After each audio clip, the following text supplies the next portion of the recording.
Hi friends, मैं Rohit Kumar from Jharkhand RIMS college first year student.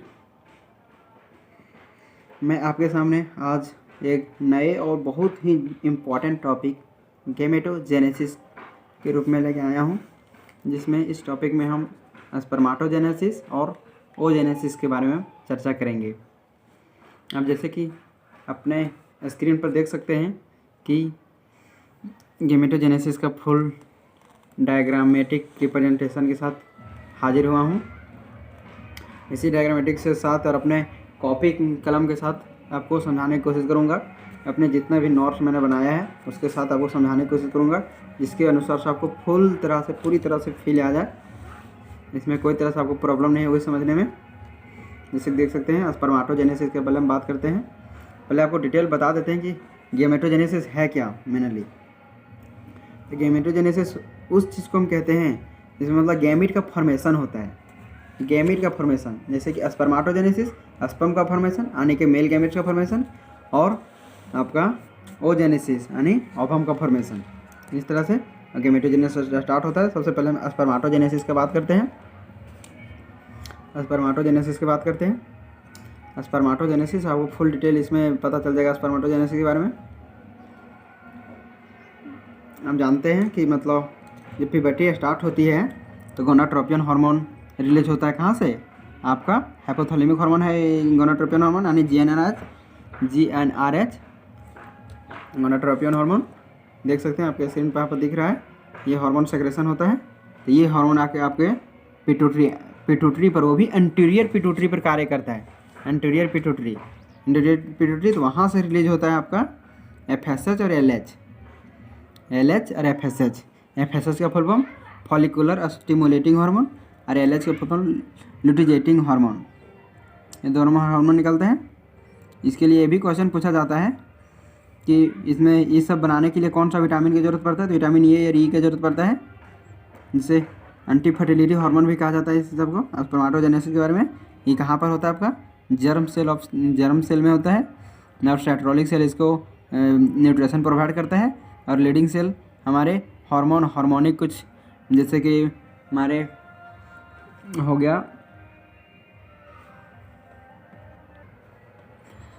तो leading cell आपका कौन सा हार्मोन रिलीज करता है? आपका हार्मोन रिलीज करता है आपका ये पहला हार्मोन रिलीज करता है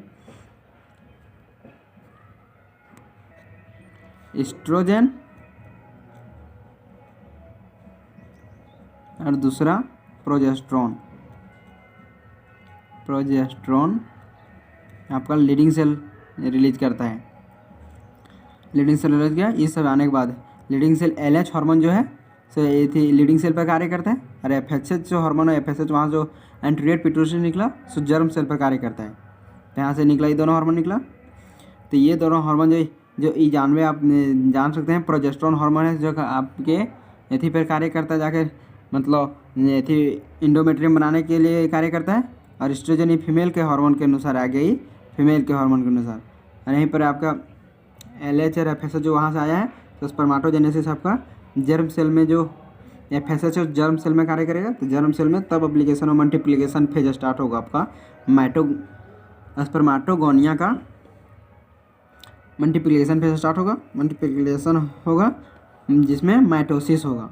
फर्स्ट फेज में माइटोसिस होगा। तो आपका माइटोसिस को हम जानते हैं जो 2n है तो 2n में ही टूटेगा, मतलब हाइप्लॉइड, मतलब आपका डाइप्लॉइड का फॉर्मेशन होगा माइटोसिस में, यानी कि माइटोसिस फेज में डाइप्लॉइड का निर्माण हुआ। फिर सेकेंड माइटोसिस हुआ प्राइमरी स्पर्माटोसाइट्स में। फिर माइटोसिस हुआ क्या प्राइमरी स्पर्माटोसाइट का फॉर्मेशन हुआ। प्राइमरी स्पर्माटोसाइट तो उस फेज को ग्रोथ फेज होगा, तब मियोसिस होगा। हम जानबे करते हैं प्रत्येक सेल जो होता है आपका मतलब जितने सारे आपका जीन्स हैं यानी कि स्पर्म ओवम गैमेट्स हैं सो हाइप्लॉइड होते हैं। तो मियोसिस होगा, फिर ग्रोथ फेज में मियोसिस होगा, तब ENN में टूट गया। जैसे स्पर्माटोसाइट हाइप्लॉइड सेल बन का फॉर्मेशन हो गया। हैप्लॉइड सेल का। फिर अभी सेकेंड जगह हुआ मैच्यूरेशन फेज में आपका स्पर्माटिड का निर्माण हो गया, स्पर्माटिड बन गया। तो स्पर्माटोजेनेसिस, फिर स्पर्माटिड से स्पर्मेटोजोआ यानी स्पर्म का फॉर्मेशन होने के प्रोसेस को स्पर्मियोजेनेसिस के नाम से जाना जाता है। ये भी एक इम्पॉर्टेंट कंट्रोवर्शियल क्वेश्चन है कि स्पर्माटिड से स्पर्माटोजोआ बनाने के प्रोसेस को क्या कहते हैं? तो स्पर्मियोजेनेसिस। स्पर्माटो अलग हो गया और स्पर्मियो अलग हो गया। स्पर्माटो पूछेगा परमाटो तो उसमें पूरा मतलब स्पर्म बनने के प्रोसेस को, और स्पर्माटिड से स्पर्माटोजोआ बनने के प्रोसेस को स्पर्मियोजेनेसिस के नाम से जाना जाता है। तो ये आपका हो गया स्पर्माटोजेनेसिस यानी कि मेल गैमेट्स का फॉर्मेशन। फीमेल गैमेट्स के बारे में आपके पास चर्चा करने जा रहे हैं। फीमेल गैमेट्स इसमें जानते हैं सेम प्रोसेस मैकेनिज्म सेम रहेगा, सारा मैकेनिज्म सेम रहेगा। वहीं से हार्मोन आपको हाइपोथैलेमिक हार्मोन जब प्यूबर्टी स्टार्ट होगा तो प्यूबर्टी के समय तो वहीं से हार्मोन निकलेगा दो FSH मतलब पहले से GnRH हार्मोन निकलेगा, गोनाडोट्रोपियन हार्मोन। एक गोनाडोट्रोपियन हार्मोन निकलेगा तो जा काम करेगा एंटीरियर पिट्यूटरी पर, एंटीरियर पिट्यूटरी से निकलेगा FSH RLH। तो ये FSH जाकर आपको फॉलिकुलर सेल पर कार्य करेगा, कार्य करेगा। और ये क्वेश्चन सबसे इम्पोर्टेंट यहाँ पर एक बात देखो फ्रेंड्स, जो ओगोनिया है मेल में जो था सो प्यूबर्टी आने के बाद स्टार्ट हुआ था स्पर्माटोजेनेसिस, और इसका जो होता है सो बर्थ होने से पहले ही स्टार्ट हुआ रहता है। ये फीटल लाइफ में मतलब जिस एम्ब्रायोनिक स्टेज में ही इसका ओगोनिया बन के फॉर्मेशन हो रहता है, अब जो इधर जो आप एथी में पढ़ेंगे, इधर पढ़ के भी दिखाऊंगा, उस समय आपको पता चलेगा कि कुछ मिलियन होते हैं स्पर्माटोगोनिया एथी एम्ब्रायो में। और जब प्यूबर्टी आता है, जब तक यहाँ मिलियन था तो यहाँ कम से लगभग ये प्यूबर्टी तक 80,000 तक बचता है, 80,000 तक स्पर्माटोगोनिया बचता है। तो वही स्पर्माटोगोनिया हैप्लॉइड सब्री ओवुलेशन हुआ जो 14 दिन में, ओवुलेशन जो होता है प्यूबर्टी के बाद निकलता है ओवम, तो इवेंट स्पर्माटो ओवम का फॉर्मेशन हो जाता है। कुछ इस प्रकार से हैप्लॉइड आप बता सकते हैं कि कुछ भी क्वेश्चन ये पूछा जाता है कि गैमेट्स है सो हैप्लॉइड है या डायप्लॉइड, सो पूछा जाता है, तो उसमें आप हैप्लॉइड का टिक करेंगे।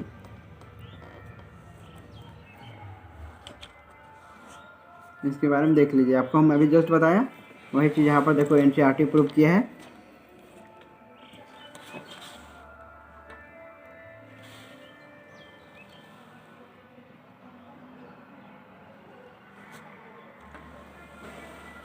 अब मैचुअल साइकिल के बारे में चर्चा करते हैं आपके सामने।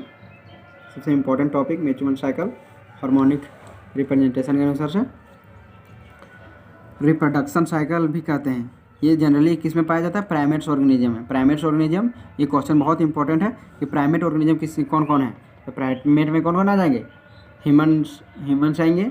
ह्यूमन्स के जो मैचुअल साइकिल के बारे में पूछेगा तो ह्यूमन्स का केवल फीमेल में होता है, मेल में नहीं मार देना, फीमेल में केवल होता है। तो मैचुअल साइकिल और किस में? एप्स में होता है, मंकी में होता है और ह्यूमन्स बीइंग में, ह्यूमन्स के फीमेल में होता है। मैचुअल साइकिल एक साइक्लिक चेंजिंग है, cyclic changing. First mutual cycle जो होता है, फर्स्ट मैचुअल साइकिल यानी प्यूबर्टी के आफ्टर प्यूबर्टी के बाद फर्स्ट मैचुअल साइकिल होता है ना, उस फर्स्ट मैचुअल साइकिल जो स्टार्ट होता है उसे मेनार्ची के नाम से जाने जाते हैं, मेनार्ची के नाम से जाने जाते हैं। ये एवरेज 28 से 29 दिन में रिपीटेड स्टार्ट होता है, मतलब प्रत्येक एक दिन से लेकर 28 दिन तक फिर से स्टार्ट होगा। मतलब साइक्लिक चेंजेज है, starting from the mutual cycle next one is called mutual cycle. मतलब पहला दिन जिस दिन स्टार्ट हुआ उस दिन से फिर अगले 28 दिन में फिर होगा, उस साइकिल को हम साइक्लिक चेंजेज बोल रहे हैं और उस साइक्लिक चेंज को मैचुअल साइकिल बोला जाता है। इसमें से भी पूछा जाता है, इसमें से प्रत्येक मैचुअल साइकिल में एक ओवम का रिलीज होता है। ओवुलेशन के बाद जो निकला हुआ रहता है वो एक ओवुलेशन प्रत्येक बार रिलीज हो जाता है। हार्मोनिक सबसे खास important topic, harmonic representation. Harmonic representation आपको पूरा दिमाग में आना चाहिए कैसे कैसे निकलता है। जिस तरह से मैं आपके यहाँ ट्रिक बाय ट्रिक उस तरह आपको समझाने की कोशिश करूँगा। नहीं अब देख सकते हैं डे बाय डे रिप्रेजेंटेशन किया गया है। 1 से लेकर 28-29 दिन तक रिप्रेजेंटेशन है। ये फेज का नाम याद कर लें कि 1 से 5 दिन तक होता है, 5 दिन तक 6 दिन तक उसमें मैच्योरेशन साइकिल चलता है। एवरेज आपको ये भी लिखा जाता है, बोला जाता है 3 से लेकर 5 डेज तक चल सकता है मैच्योरेशन साइकिल। एवरेज है 3 से 5 डेज तक, तो वही 5 डेज तक उस फेज को मैच्योरेशन फेज बोला जाता है। और एवरेज 9 से लेकर 15 डेज तक फॉलिकुलर फेज बोला जाता है, फॉलिकुलर फेज। और एवरेज 15 से लेकर के जब तक स्टार्ट नहीं होता उस फेज को लुटियल फेज बोला जाता है। और नेक्स्ट जो स्टार्ट हो जाता है उस फेज को हम फिर नेक्स्ट साइकिल बिंग बोलते हैं। तो हमारे कहाँ हो रहा है, यूट्रस में ये थे चल रहा है। और ओवरियन हार्मोन जो यहाँ से ओवरी से निकलता है। ओवरी से कौन कौन निकलता है, एस्ट्रोजन प्रोस्टेजन, आपको बता चुके हैं। एस्ट्रोजन प्रोस्टेजन शुरुआत में लेवल सेम रहता है। तो जो 14 दिन होता है ओवुलेशन का दिन, उस दिन एस्ट्रोजन का लेवल बढ़ जाता है। अचानक एस्ट्रोजन का लेवल बढ़ जाता है तो यहाँ पर प्रोजेस्टेरोन कम हो जाता है, तो उसको मेंटेन नहीं होता। तो आपका ये जो ग्रेफियन फॉलिकल है, ग्रेफियन फॉलिकल वो रैप्चर कर जाता है, अटैचमेंट टूट जाता है। रैप्चर गया, टूट गया, तो यहाँ से निकल गया कॉर्पस लुटियम। कॉर्पस लुटियम निकल गया तो कॉर्पस लुटियम से एस्ट्रोजन प्रोस्टेजन के दोनों लेवल उससे दोनों इसी से रिलीज होने लगता है। तो इसीलिए यहाँ पूछा जाता है इस क्वेश्चन में कि जनरली कौन सा इंडोमेट्रियम है जो मतलब इनमें से क्वेश्चन पूछा जाता है कि इनमें से कौन ऐसा चीज़ है जिसमें टेम्पररी इंडोमेट्रियम का कार्य करता है। तो आपको कॉर्पस लुटियम का टिक करके आना है। Corpus luteum temporary, corpus luteum मतलब है ना, सो इंडोमेट्रियम का कार्य करने लगता है टेम्पररी, क्योंकि यहाँ से हार्मोन यही रिलीज करना है। ये तो खत्म हो चुका है अब, तो हार्मोन ये जो ओवरियन हार्मोन है एस्ट्रोजन और प्रोस्टेजन कहाँ निकलेंगे, ये तो पूरा खराब हो चुका है। यहाँ पर अभी रैप्चर किया हुआ है यहाँ से, तो यहाँ खराब होता है, यहीं से निकलने लगता है एफएसएच और एलएच हार्मोन। एफएसएच नहीं, एस्ट्रोजन, सॉरी, अब एस्ट्रोजन और प्रोस्टेजन हार्मोन यहीं से निकलना स्टार्ट कर देते हैं। तो यहाँ पर लेवल दोनों फिर देखो बढ़ रहा है, दोनों बढ़ रहा है। और जो हीला जो धीरे धीरे एथी होने लगता है, हीला जो खराब होने लगता है, रिसीव कॉर्पस लुटियम जब फर्टिलाइज नहीं हो पाता है तो ये खराब होने लगता है। तो खराब होने लगता है तो ये हार्मोन निकालना बंद होता है, धीरे धीरे घटने लगता है दोनों हार्मोन। तो जो घटने लगेगा तो ये भी जो इसको आप जानते हैं, प्रोजेस्टेरोन के बारे में बता चुका हूँ कि इंडोमेट्रियम को मेंटेन करता है। जो प्रोजेस्टेरोन है इंडोमेट्रियम को मेंटेन करता है, और एस्ट्रोजन तो आपको जानबे करते हैं फीमेल कैरेक्टर को दर्शाने में यदि करता है, फीमेल कैरेक्टर को। तो दोनों जो लॉ होने लगा तो आपका इंडोमेट्रियम जनरली ब्रेक होने लगा तो नेक्स्ट मैच्योरेशन साइकिल स्टार्ट हो जाएगा। देखो फिर धीरे धीरे ब्रेक होने लगा, ये दोनों हार्मोन घट गया तो ब्रेक होने लगा, तो नेक्स्ट साइकिल चलना स्टार्ट हो जाएगा। फिर धीरे धीरे फिर ब्रेक हो जाएगा पूरा और मैच्योरेशन साइकिल खत्म। इसीलिए बोला 3 से 5 दिन तक आपका मैच्योरेशन साइकिल चलता है। उसी प्रकार एफएसएच जो पिट्यूटरी हार्मोन है, सारा कंट्रोल यहीं से है, पिट्यूटरी हार्मोन से। पिट्यूटरी से आपको बता चुका हूँ एफएसएच और एलएच निकलता है। तो एफएसएच एलएच देख सकते हैं, शुरुआत में लो जा रहा था, जब तो लो था तब तो एस्ट्रोजन प्रोस्टेजन भी लो था, क्योंकि यही दोनों जगह वहाँ सेक्रेशन करा रहा था ओवरी से। तो यही देखो अचानक एलएच का लेवल बढ़ा और हल्का हल्का एफएसएच का लेवल भी बढ़ा। तो जो एलएच का लेवल बढ़ा तो वहीं से आपका एस्ट्रोजन, एफएसएच हम क्या बोले थे, एलएच जो है आपका एथिपर हार्मोन लुटिजेंटिंग हार्मोन जो है सो आपका जाके लीडिंग सेल पर कार्य करता है। और लीडिंग सेल पर जो कार्य करता है, लीडिंग सेल से आपको एस्ट्रोजन निकलता है, प्रोजेस्टेरोन निकलता है। तो उसी सेल को देखो अचानक फिर एस्ट्रोजन का लेवल बढ़ गया, एस्ट्रोजन लेवल बढ़ गया तो आपका प्रोजेस्टेरोन लेवल कम ही है, तो आपका ओवरी जो है फॉलिकल सो रैप्चर कर जाता है। तो रैप्चर टूटने के बाद ये निकल जाता है। तो यही तो है मैच्योरेशन साइकिल। आप मैं विश्वास करता हूँ समझ चुके होंगे आप। एक बार एनसीईआरटी खोल के देख लें, आपको पूरी तरह समझ में आ चुका होगा। नेक्स्ट डायग्रामेटिक, आपको तो इसके डायग्रामेटिक समझाने के बाद आपको तो बोल के समझाना, इसमें लिखा हुआ इसको समझाना तो ज़रूरी नहीं पड़ने वाला है। इसमें जो इंपॉर्टेंट टॉपिक है वो बता देता हूँ। उसमें देखो 3 से 5 डे तक चलता है मैच्योरेशन साइकिल, ये अभी जस्ट बता चुका हूँ। मैच्योरेशन साइकिल 3-5 देखो फॉलो कॉर्पस लुटियम के बारे में बताएं आपको। इंडोमेट्रियम लाइनिंग ब्रेक डाउन होता है, जब मैच्योरेशन साइकिल जब चखने चलता है उस टाइम ब्रेक डाउन हो जाता है, आपका इंडोमेट्रियम ब्रेक डाउन हो जाता है, ब्लड वेसल फॉर्म करता है लिक्विड। जब ये कब होगा, maturation cycle occurs release ovum not fertilize, मतलब जो वहाँ से ओवुलेशन के बाद जो रिलीज हुआ था, ओवम जो रिलीज हुआ था वो जब फर्टिलाइज नहीं करेगा तभी ये चलेगा। यदि जो वो प्रेग्नेंट, जो आपका ये भी क्वेश्चन पूछा जाता है, lack of maturation cycle, lack of maturation cycle में भी इंडिकेट, में भी हो सकता है कि प्रेगनेंसी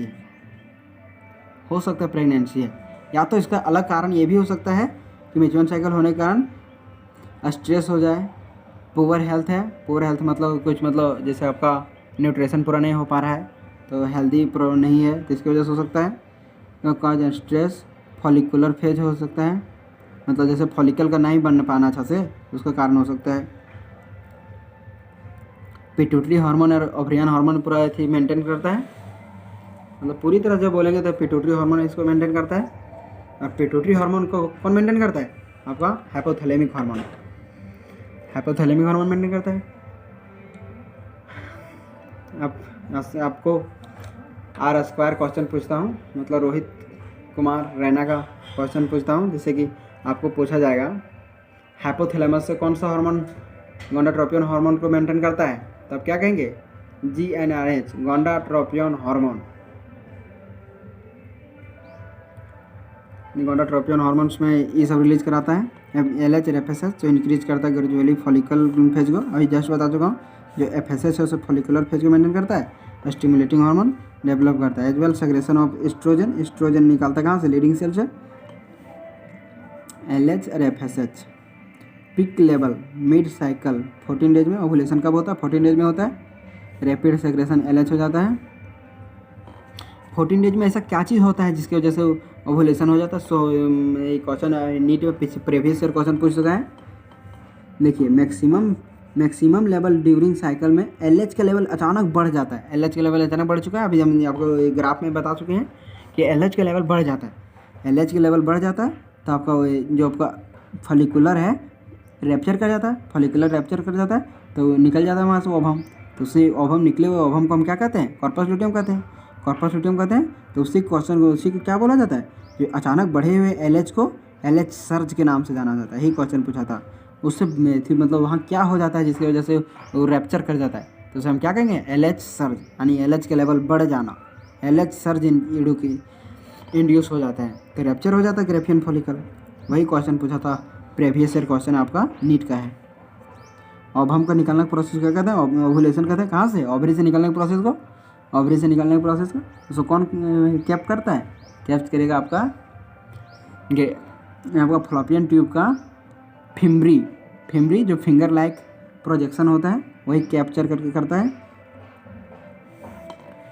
और यहाँ पर एक क्वेश्चन देख सकते हैं, जो मेल का स्पर्माटोजेनेसिस है वो पूरी मतलब लाइफ साइकिल चलती है, लेकिन वहीं पर जब हम बात करेंगे फीमेल का, तो फीमेल का अप्रोक्सीमेटली 50 साल तक, मतलब 45 से 50 एवरेज। ये भी क्वेश्चन पूछा जाता है कि मतलब फीमेल का मेच्योर साइकिल कब स्टॉप होता है, तो वही 45 से 50 के बीच में स्टॉप हो जाता है, पूरी तरह से साइकिल स्टॉप हो जाता है। उसी प्रोसेस को क्या कहते हैं हम?